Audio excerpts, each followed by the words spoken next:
Rains all the time. I was a class of 1985, Beaverton High School. Beaverton Beavers, they call them.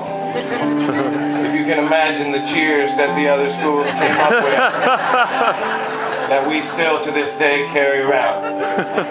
We had a tradition though when I was a kid, and I think they still do it. Beaverton High School, when it's your turn to graduate, start driving towards Portland, and right before you get to Portland from my neighborhood or town is this tunnel, the Multnomah County Tunnel.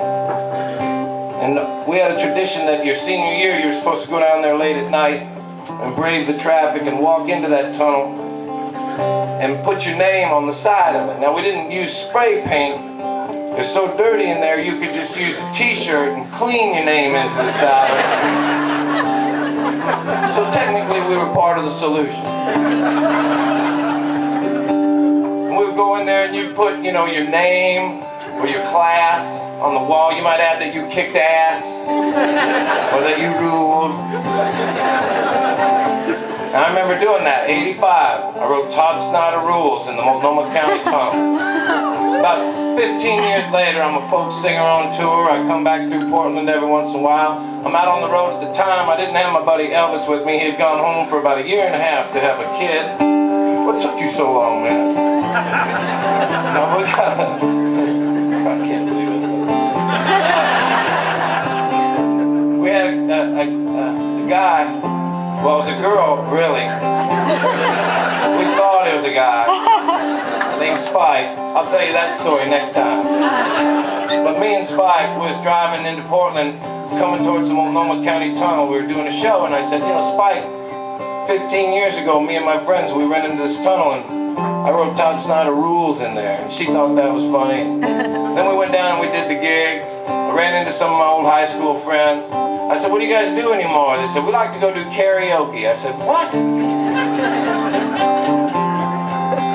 But I was interested, you know. They take work away from us, but whatever. So we go to this bar, and me and my buddies, we do karaoke, and it doesn't matter if I'm drinking with my friends, because I got Spike, and Spike's driving. So we sit there for a few hours, and we drink some beer, and my friends get up and do a bunch of funny songs, and I got up and did a song, and we kept drinking, but it didn't matter, because I got Spike looking after me, you know, and she's driving. So I don't even remember the last hour of the night. I just woke up and thought, well, that was fun, right until I forget what happened. Then we started heading toward California. And as we started coming back towards that Multnomah County Tunnel, at the age of about 39, I start to look up and I think, does that say Todd Snider rules up there? And I said, Spike, does that say Todd Snider rules? She says, you don't remember doing that? And I said, God damn it, Spike.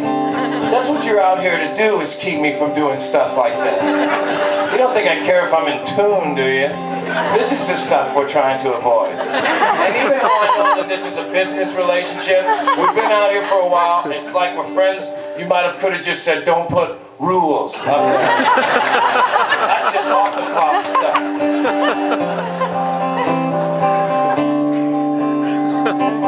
That's a true story, but here's the funniest part of it for me. Is I got home from the tour, and I got a call from this friend I went to high school with, and she said, you know, me and my family were on vacation, we missed your show. I said, it's the same shit every time. She said, yeah, but we like to see it. And I said, yeah. And she said, and it couldn't have been that bad either, because I went through the Multnomah County Tunnel, looked like one of your fans had gone in there and written Todd Snider rules. I said, you're kidding me. We wrote our names up in that tunnel back then. Last night we went down there and did it again. One sip too many from that old loving cup. Rose City people never do grow up.